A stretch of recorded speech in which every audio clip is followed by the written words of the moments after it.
Hola, ¿qué tal? Buenos días. Gracias por levantarse temprano y llegar hoy acá.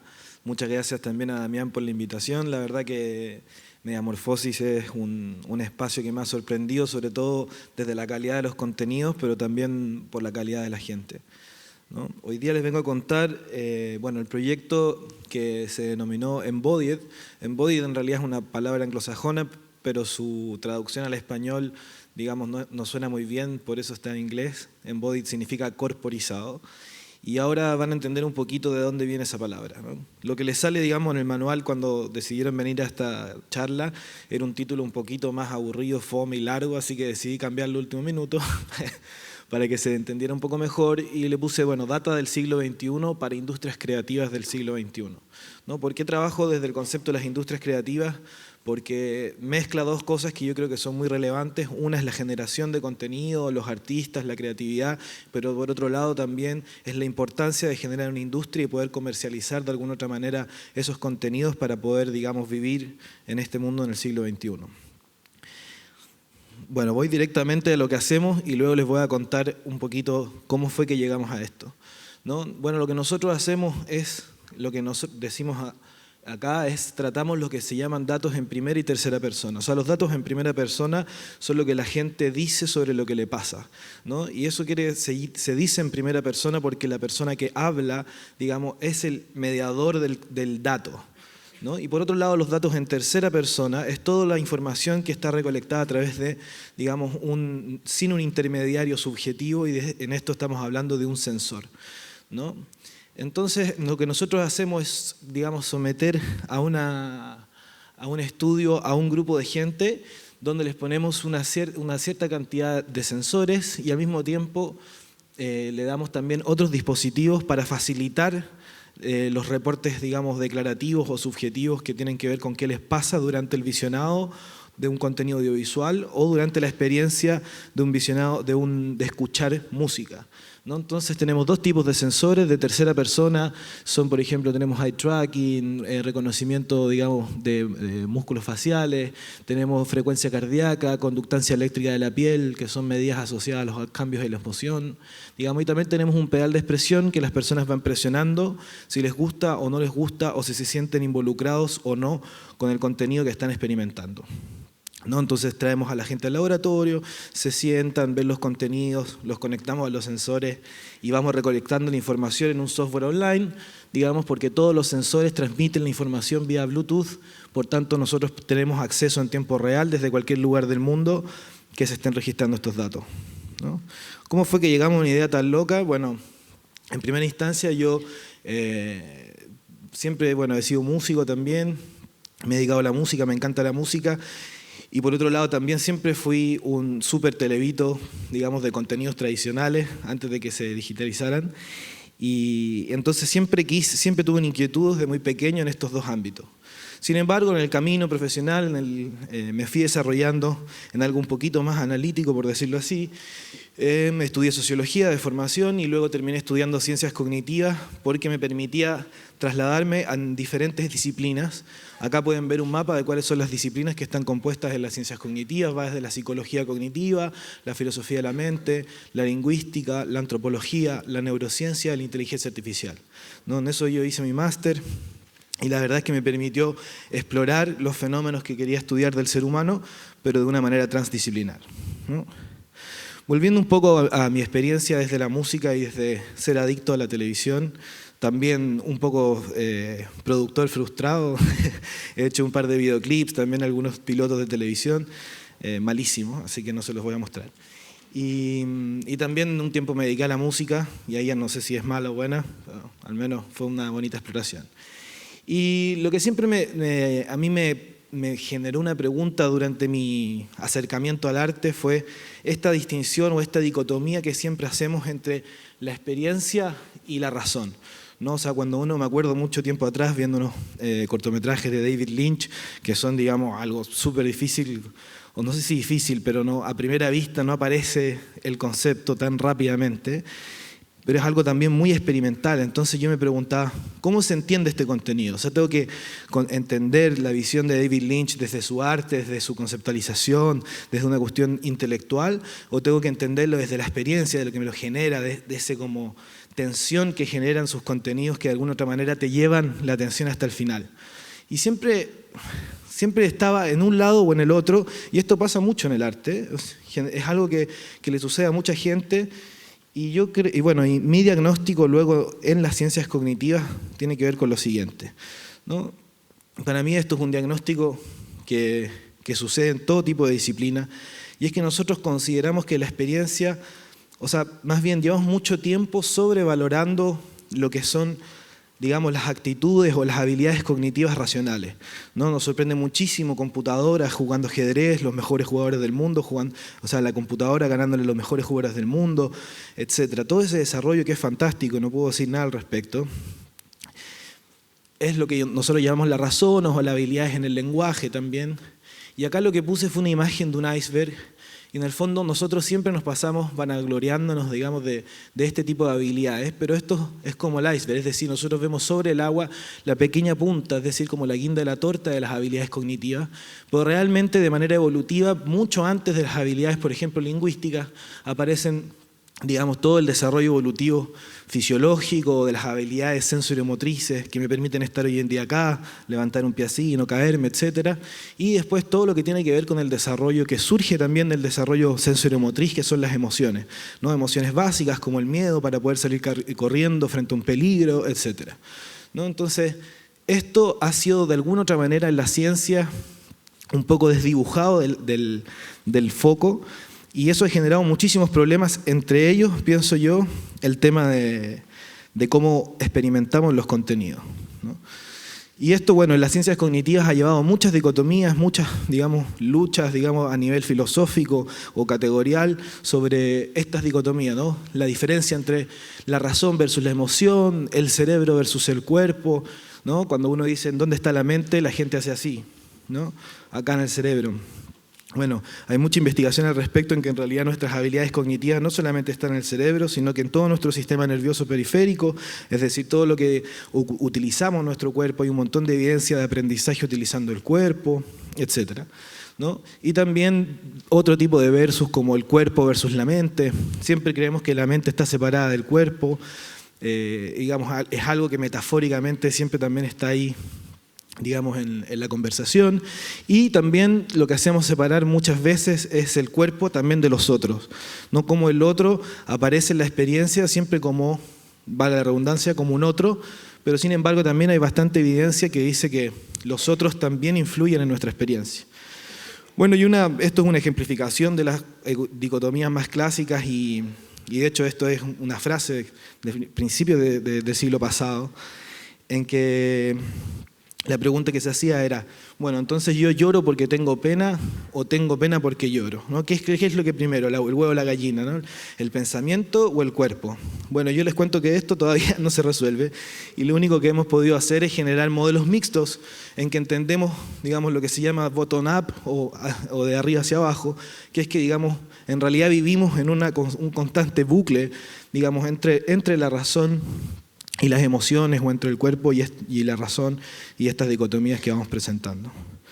Bueno, mi diagnóstico es que frente a este problema, que es desde todas las disciplinas, y más bien es un problema de cómo comprendemos al humano, lo que ha generado es esto, ¿no? Muchas veces el espectador, la audiencia, se distancia del artista porque el artista o hace un ejercicio sobreintelectual que nadie lo entiende, ¿no? O también, digamos, hace un ejercicio demasiado emocional y no le da elementos también para que el espectador, la audiencia, comprenda conceptualmente de qué es lo que le está entregando, ¿no? ¿Y cuál es lo que yo dije? Bueno, ¿qué es lo que yo puedo hacer teniendo un diagnóstico y entendiendo de alguna manera que creo que hay un problema a resolver? ¿Cómo disminuimos la brecha entre los contenidos y la audiencia?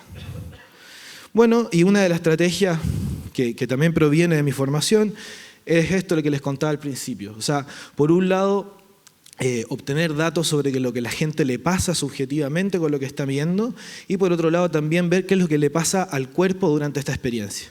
Pero además existía un problema en que las metodologías tradicionales analizaban la experiencia de los contenidos después de mirar el contenido. Es decir, uno iba a una sala de cine o te mostraban un contenido en un focus group, etcétera, y después te preguntan, bueno, ¿te gustó o no te gustó? ¿Qué fue lo que te gustó más? Etcétera.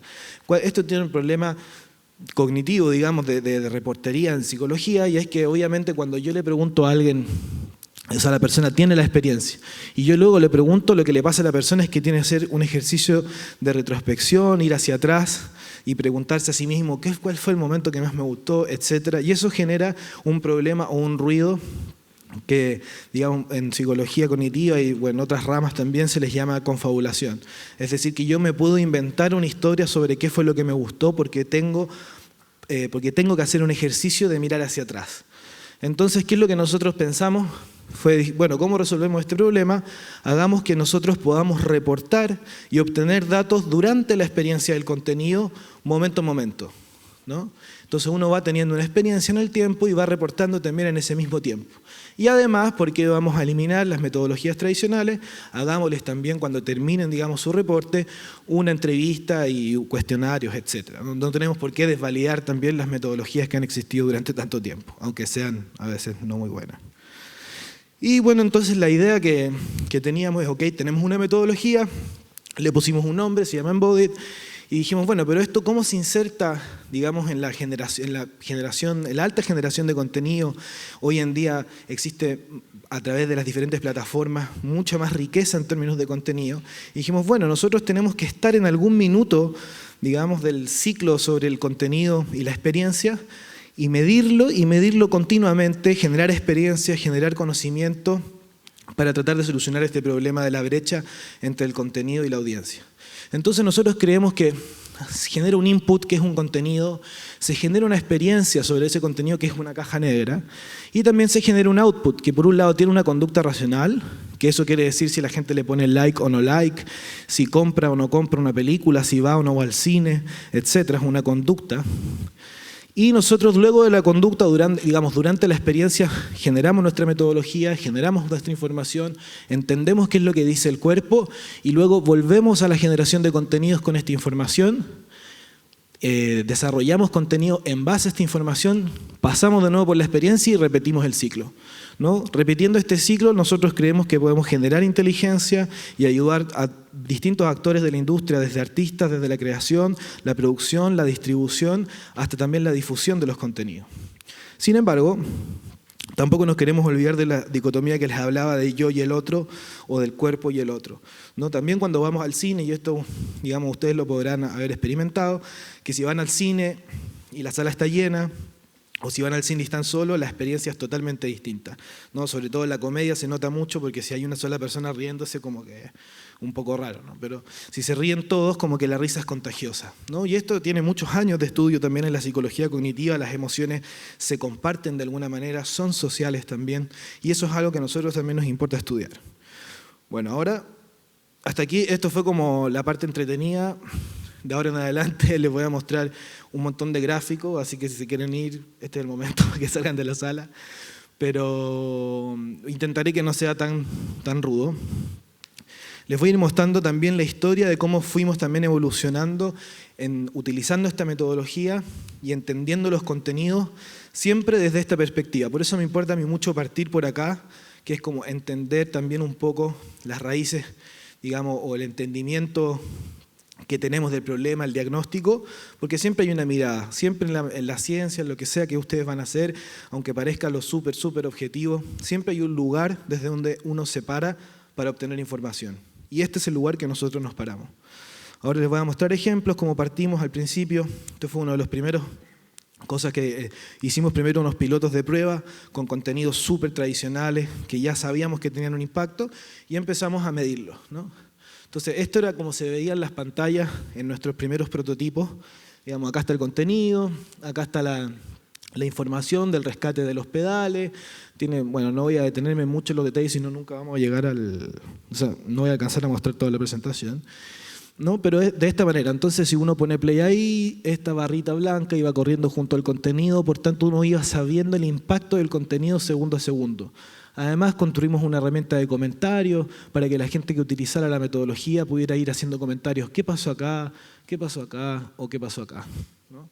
Y movimos un cortometraje de Pixar, ojalá que no tenga problemas de propiedad intelectual, pero si está viendo Pixar esto, es una buena señal, ¿no? También hicimos otro estudio, justo en el año que estábamos lanzando esto, hace 2 años y medio atrás. En Chile se ganó un Oscar, digamos, en un cortometraje animado que se llama Historia de un oso. Hablamos con el director y decidimos también medirlo, ¿no? Y luego elegimos un contenido X, que era un resumen de un festival, poniendo como contraste un contenido que no tenía un guión estructurado, sino que era algo mucho más como azaroso. Y queríamos ver la diferencia en un público frente a un contenido súper estructurado, que obviamente sabemos que tiene un impacto, uno porque ganó un Oscar y el otro porque es un estudio muy, muy famoso, frente a un contenido X diseñado no necesariamente para generar una experiencia. Lo primero que hicimos fue estudiar cuál es la estructura básica de un guión, y tenemos que hay un incidente inicial, un conflicto y una resolución y un clímax, ¿no? Entonces quiero que se queden con esta imagen y que más encima, digamos, el excitement, digamos, va subiendo en la medida en que estos momentos van pasando, ¿no? Bueno, acá tenemos uno de los resultados del pedal, que es recuerden que es el sensor declarativo que va de 0 a 100, donde las personas van presionando si se sienten involucradas o no con lo que están viendo. Como pueden ver acá, y si se acuerdan, pareciera ser que algo se parece a la estructura como incidental de conflicto y de resolución. Esto es un video de 3 minutos. O sea, esto es lo que les digo. ¿Hay alguna similitud? Pareciera ser que alguna similitud hay. Luego, este es el contenido. Bueno, se repitió. Ahí sí. Creo que se repitió. Bueno, pasó con el oso algo similar. También repetimos una estructura bastante similar. Y cuando comparamos con el contenido que no necesariamente estaba estructurado en un guión, no se alcanza a ver, digamos, esta estructura, sino que se desdibuja mucho más. Si uno quisiera forzarla, podría llegar a encontrarla ahí. Pero, digamos, iba en función de nuestras hipótesis también, ¿no? No se dibuja de manera tan clara. Después otra cosa que hicimos, y aquí me voy a poner un poco, no voy a meterme tan en profundidad en los datos, es que empezamos a ver si es que había una correlación entre la gente que vio el contenido en conjunto y la gente que lo vio separado. Entonces separamos todas las parejas de grupos que vieron este contenido en conjunto para ver el tema de la copresencia que nosotros llamamos, que es que en el fondo cómo los contenidos de manera social van afectando. Nuestra hipótesis era que la gente viendo el contenido copresente iba a tener, digamos, una mayor correlación que la gente que no lo vio en conjunto, ¿no? Dentro de todos los datos, digamos, esto es como el índice de la intensidad de la correlación, y también después tenemos el valor P, que digamos es la significancia estadística de esto. Mirando los datos un poco, nos empezamos a dar cuenta de que algo de la hipótesis que teníamos se daba. Sin embargo, la significancia estadística todavía no era lo suficientemente fuerte. En este tiempo yo estaba mucho más en un ámbito más académico, donde son súper exigentes en esto, pero nos daba el indicio de pensar que la hipótesis que teníamos no estaba tan loca, ¿no? Como pueden ver acá, esta es la distribución del valor absoluto del pedal y la correlación entre los presentes, que es bastante alta. O sea, aquí cumplimos relativamente nuestra hipótesis. Sin embargo, en la distribución de la copresencia en la frecuencia cardíaca, no vimos, digamos, correlaciones ni muy intensas ni tampoco muy significativas. Sin embargo, sí vimos que se ordenaron los índices de correlación en función de nuestras hipótesis. Es decir, el video de Pixar, que pensábamos que iba a ser el que iba a tener más éxito en esta hipótesis, dio más arriba, el del oso al medio y el de festival mucho más abajo.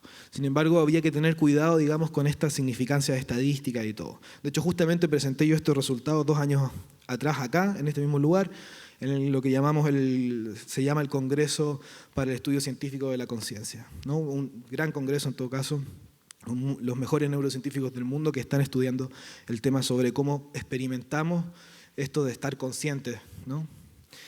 Y bueno, yo siempre, después de como mi breve carrera académica, siempre pensé que había un problema, es que los científicos se demoraban, que está bien, me parece excelente que hayan como unos métodos muy rigurosos, pero siempre metidos en el laboratorio, hay muy poca divulgación, también muy poca conexión con la industria, utilizando los resultados para generar soluciones para la gente que trabaja en la industria. Y yo estaba muy preocupado de eso y dije, bueno, ahora vamos a la realidad, ¿no? Veamos si los usuarios de este potencial servicio les va a servir o no.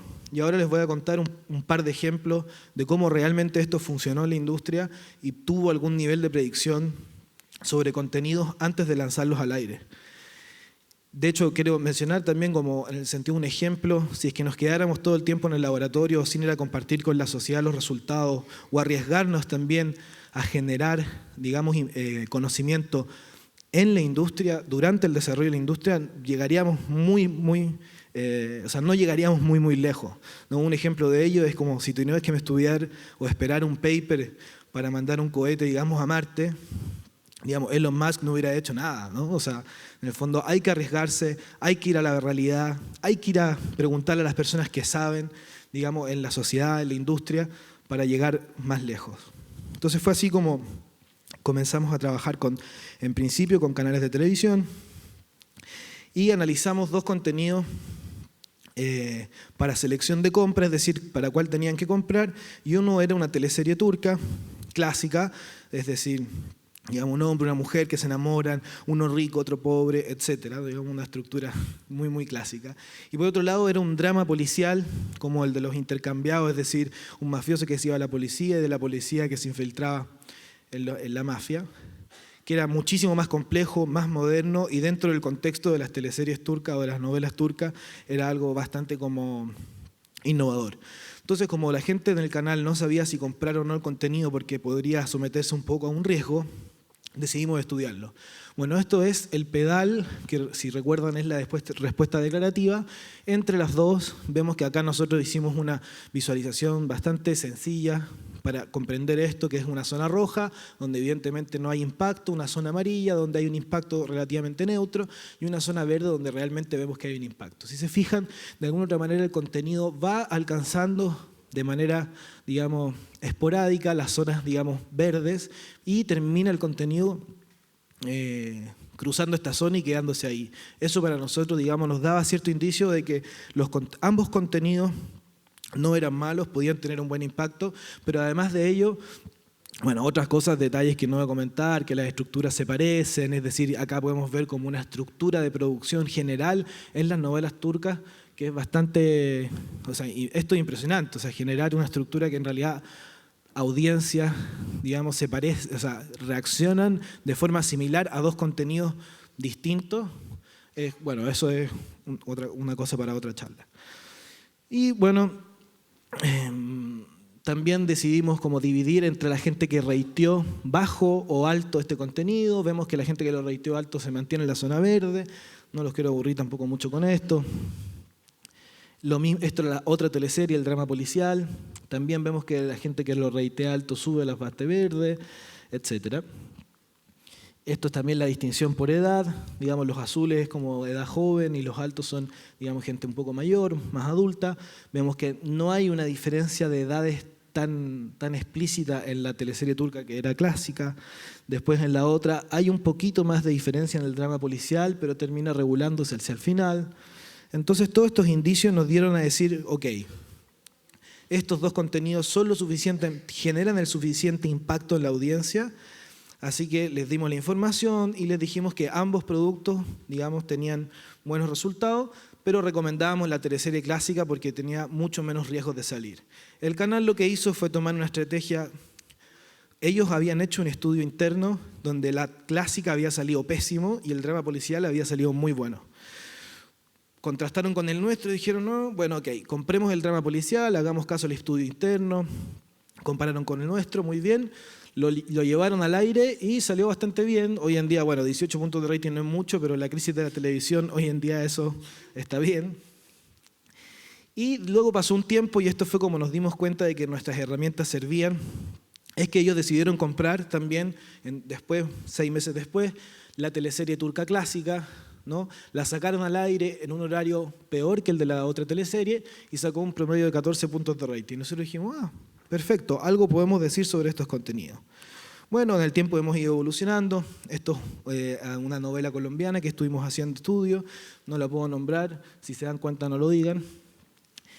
Y empezamos a analizar, si se fijan acá, ya trasladamos todos los datos a nuestra plataforma online, va en el tiempo, podemos seleccionar para hacer como segmentar la muestra específicamente, por rangos de edad, por emociones que predominaban, si vería o no vería el siguiente capítulo, agregamos lo que es la conductancia eléctrica de la piel, la frecuencia cardíaca, o sea, un montón de cosas que fuimos, digamos, desarrollando durante el camino. Si se fijan acá, volvemos a la metáfora de que lo rojo es malito, lo amarillo es neutro y lo verde es bueno. Si se fijan, este contenido en ninguna parte, solamente ahí al final, alcanza como el impacto, el buen impacto, y probablemente es porque era la canción, que es muy buena la canción.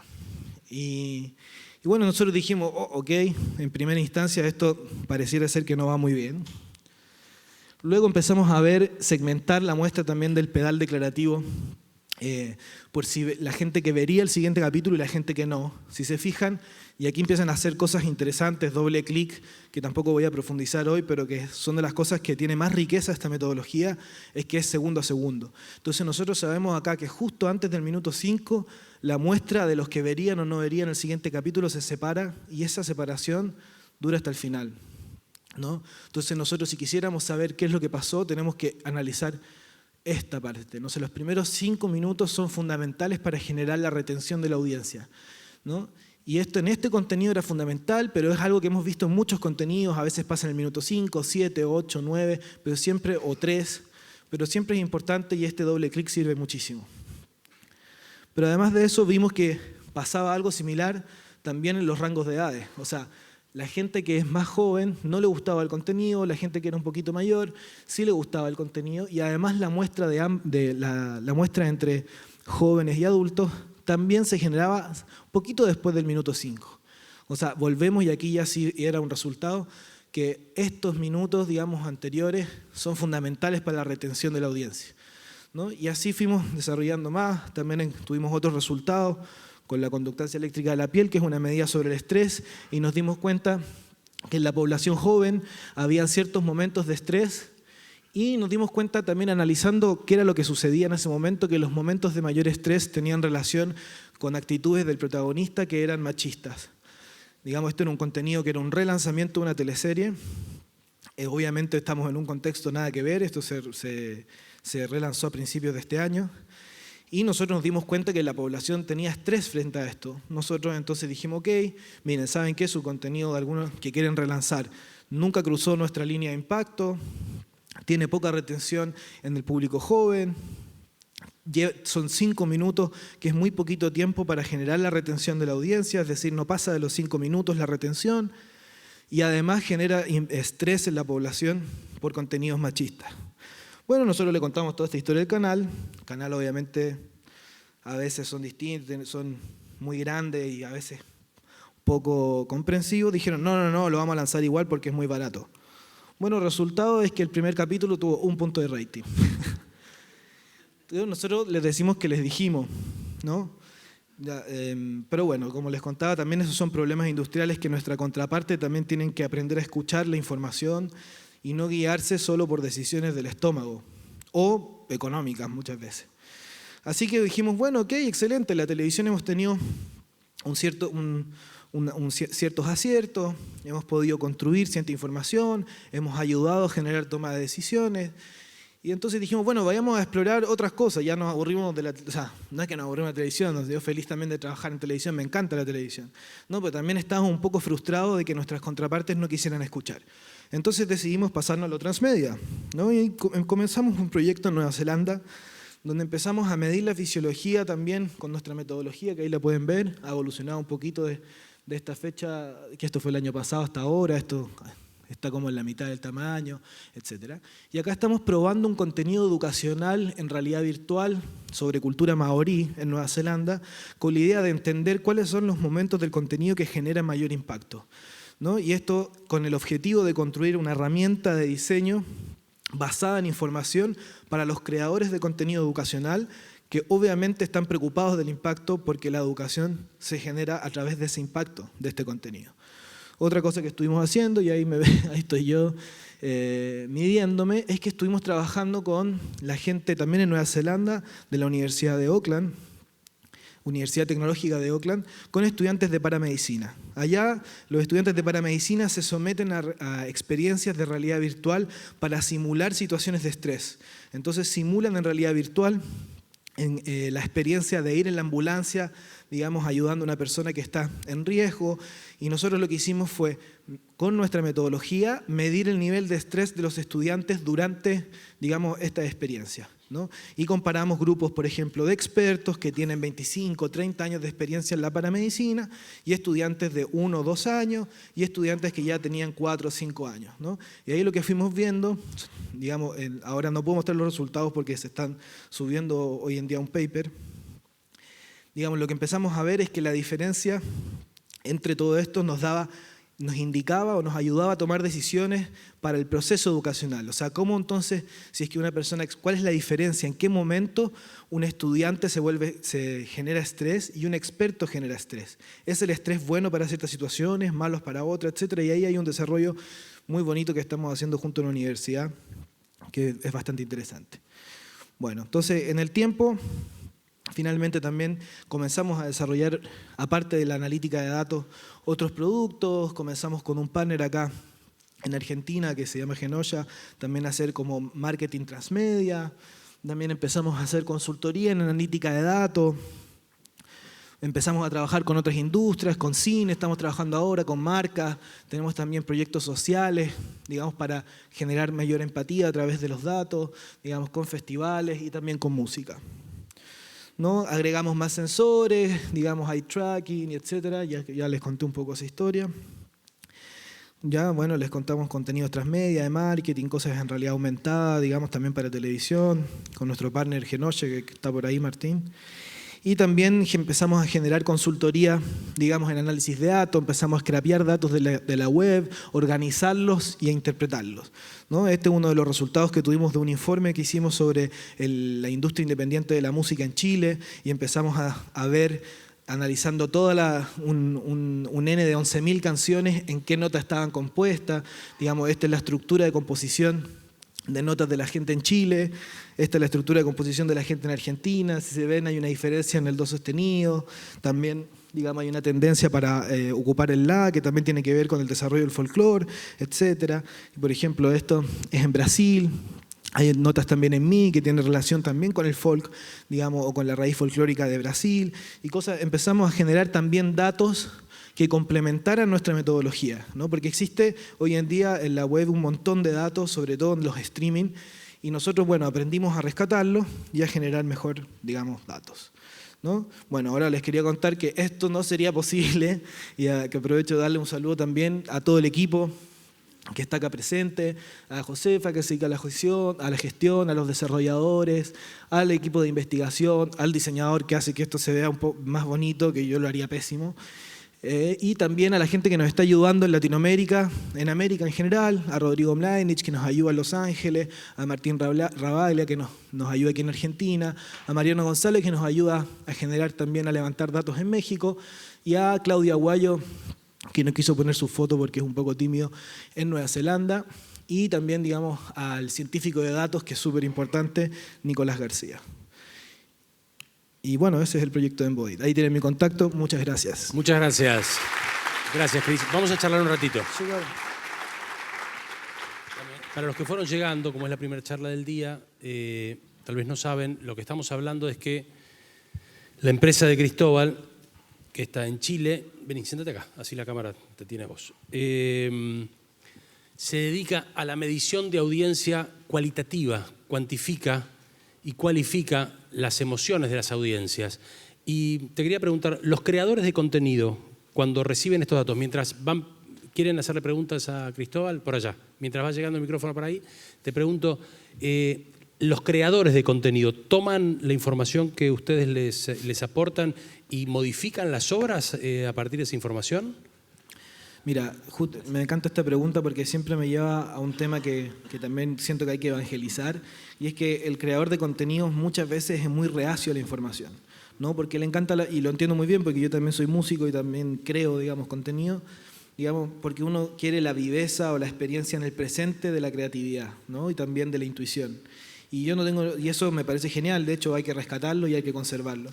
Pero lo que pasa con los creadores cuando tienen eso es más bien por un sesgo, porque la información se puede utilizar para lo que uno quiera, ¿no? En el sentido de que si tú quieres generar una emoción plana porque quieres estresar al público como en una película francesa, así que no se entiende nada hasta como el minuto 40, ¿no?